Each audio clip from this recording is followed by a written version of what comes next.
It's a Brooklyn Park apartment complex with years of challenges. Many of those challenges still remain. Tenants at Huntington Place Apartments are speaking out about what they say are dangerous living conditions. CCX News reporter Sarah Tamer takes us inside the apartments to hear from those residents. We can't live like this no more. This is not fair. Tenants at the Huntington Place Apartments in Brooklyn Park say the conditions here are becoming almost uninhabitable. We got mold, we got mildew, we got mice. Do you want to take us inside and show us what the conditions are like? Sure. Our cameras followed Rachel Noah inside her unit. Bathroom has this giant hole in the ceiling. Like the pipes were leaking and it got clogged up. Noah isn't alone in her experience. I have water damage in my bathroom right now and I've reported it. I've done a list of things to fix. Still, no one's come to fix anything. Another tenant who didn't want to be identified pointed to the large hole in her apartment's ceiling. They've sent about several people to come look at it. Nobody could fix it.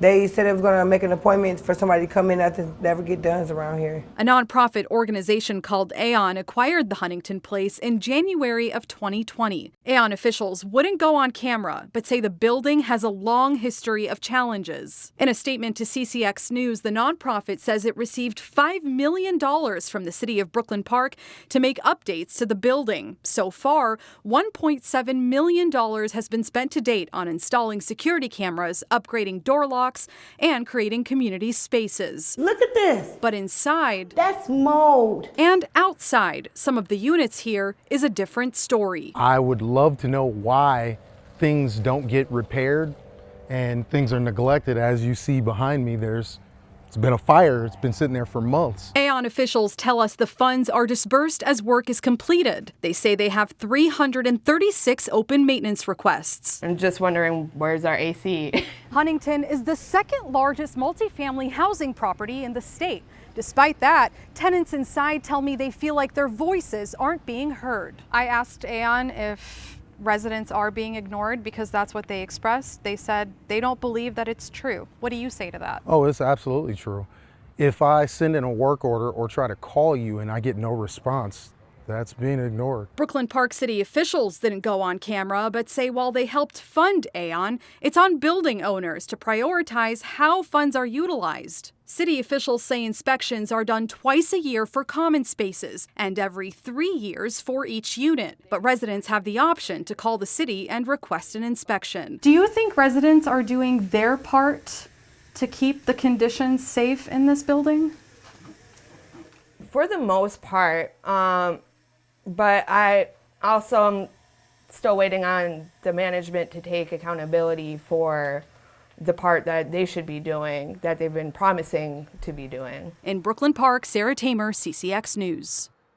The city of Brooklyn Park says there are different resources available for residents. To learn more, you can find those on our website, ccxmedia.org. 3 people were arrested after an armed carjacking in Brooklyn Park. According to Brooklyn Park police, officers were called to the 7600 block of Jolly Lane near the Super America shortly before 8 p.m. on Friday. Officials say 3 masked gunmen pistol whipped the victim and then stole their vehicle. Police eventually found the car a short distance away, but the driver fled the scene. A chase started and police used a pit maneuver to stop the vehicle near the Sun Foods grocery store in Brooklyn Center. 3 men were arrested and police recovered 4 firearms. One of the firearms was stolen. 3 of the firearms were handguns and one of them was a AR or AK-57 style pistol. Carjackings are just another type of violence that we continue to see growing in the city of Brooklyn Park. The victim was taken to the hospital for treatment and is expected to be okay. Brooklyn Park police say this is the 8th carjacking the city has seen this year. Brooklyn Park police are also investigating a shooting that left 2 people injured. Gunfire rang out near the intersection of 63rd and Boone Avenue shortly before 6 p.m. Saturday. A bullet hole can be seen in the window of a barbershop. A 67-year-old man and a 38-year-old woman were taken to the hospital for non-life-threatening gunshot wounds. Police say they were innocent bystanders. The shooters fled the scene. If you have any information, you're asked to give police a call. The Brooklyn Park Police Department is holding a community dinner and conversation event on Tuesday at 6 p.m. It's called Chat with the Police, and it will be at the Gold Key Mall off Yates Avenue and Brookdale Drive. Officials say they want to have honest dialogue about what's going on in the city. Golden Valley Police are launching a new community program. It's called #9PM Routine. The police department is also creating a new website to better connect with residents. The #9PM Routine is a nationwide program that started in 2017. Golden Valley Police say it is an effective tool for reducing crime. Here's how it works. The police department will push out nightly safety routine messages on social media, reminding people to remove valuables from their car, lock their car doors, lock up their homes, and turn on outside lights. Chief Virgil Green says the goal of the program is to reduce preventable crimes. Oftentimes people forget that they leave their purse, or, ladies leave their purse in the car, guys may leave golf clubs or whatever it may be. So this is to say, hey, just kind of go back out and double check at 9 p.m. The campaign not only reminds people to be safe, but it also allows residents to have an open and anonymous way of communicating with the police department through social media. The city of Golden Valley may pare down their summer program if they can't find enough seasonal workers. The city says seasonal hiring for its recreation and public works departments is only half of what's needed. As a result, the city says recreation programs and some public works duties like park maintenance could be limited or unavailable in the near future.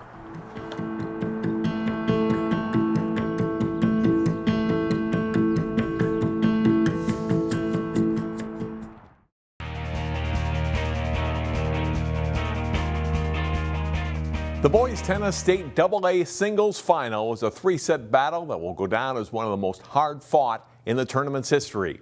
Here's Jason Malillo with the highlights. It's Wayzata's Colin Badoon and Edina's Matthew Fullerton for the state singles title. First set, Badoon backhand down the line, and then a forehand volley sets up the smash winner for the Wayzata junior. Fullerton on the attack as he gets to the net and delivers an overhead winner. It's 6-all, and we go to a first set tiebreaker, which Fullerton wins, taking the set 7-6. Second set, Badoon with a nice passing shot down the line. Fullerton answers right back with a wicked cross-court forehand winner. Badoon up 6-5, but Fullerton flicks the backhand winner on the way to 6-all and a set 2 tiebreaker. Fullerton tees off on this forehand and then finishes with a smash winner to go up 6-4, but Badoon rallies and wins the tiebreaker 9-7, forcing a decisive third set. Neither man folds. Badoon backhand passing shot down the line. Fullerton stretches out for this volley and chips it cross court for a fabulous winner. The state title comes down to yet another tiebreaker, and Fullerton takes it 7-3, winning the match 7-6, 6-7, 7-6. The Edina Junior is the Class AA state singles champion. The draw was so open that literally anyone could have broken through, but I knew if I won my first 2 rounds, I would have a chance. The way I lost is not very disappointing because we obviously had really close and it could have gone either way. So it gives me some comfort, and I mean, he's a really good player. So I'm not really disappointed. I'm just hungry for next year. It was a good day for several athletes on the final day of the state track and field season. Jay Wilcox and I were in St. Michael for the Class 3A finals. Girls 100-meter dash, Jordan Borsch of Maple Grove with an upset win over defending state champion Maddie Darlene of Edina. Borsch wins in 11.78 seconds. Boys 100 meters, Champlin Park's Richelieu Chudy with the start of a big day for him. He wins in 10.61 seconds, 1/100th of a second ahead of the runner-up Maximilian Comfair of Rochester Century. Michael Allen of Wayzata competing in the 100, 200, and 1600-meter races in the wheelchair division. His time in the 100 is 20.03 seconds, a personal record. Girls 1600 meters, it's Isabella Raymer of Chanhassen edging Sydney Drevlo of Hopkins. Abby Nekanicki of Wayzata finishes third.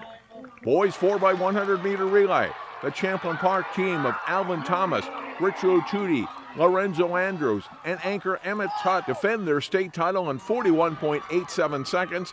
Armstrong finishes as runner-up.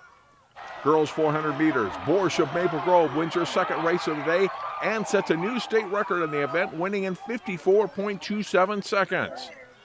Girls 800 meters, Zoe Dundon of Burnsville races to the win in 2 minutes, 9.51 seconds. Wayzetta's Tegan Anderson finishes second, 3 seconds back. Girls 200, Edina's Darlene finally gets her first place finish, edging out Labendra Ben of Park Center and Maple Grove's Borsch. Darlene's time 23.80 seconds. Finally, in the boys 200, it's Tootie of Champlin Park securing his third gold medal of the day. The junior wins in 21.13 seconds to help the Rebels boys to a fourth place finish. Here's Jay Wilcox with highlights from the Class 3A field events. We start the field events with two great throwers. After finishing third in the discus, Champlin Park senior Addison Kapitzki wins the girls' shot put title with a best of 45 feet 2 inches. In the boys' discus, it takes a state record throw by Hayden Bills of Rosemount to knock Cooper's Jackson Howard off the top spot. Howard is second, as he was in the shot put. Sean Erickson of Champlin Park is fourth. To the jumping pits, Lorenzo Andrews of Champlin Park places second in the long jump with a best of 23 feet 3/4 inches. Jordan McClomb of Armstrong is sixth in the long jump. Teammate Peyton Newburn is fifth in the high jump. Find more prep sports games and highlights at ccxmedia.org and follow us on social media.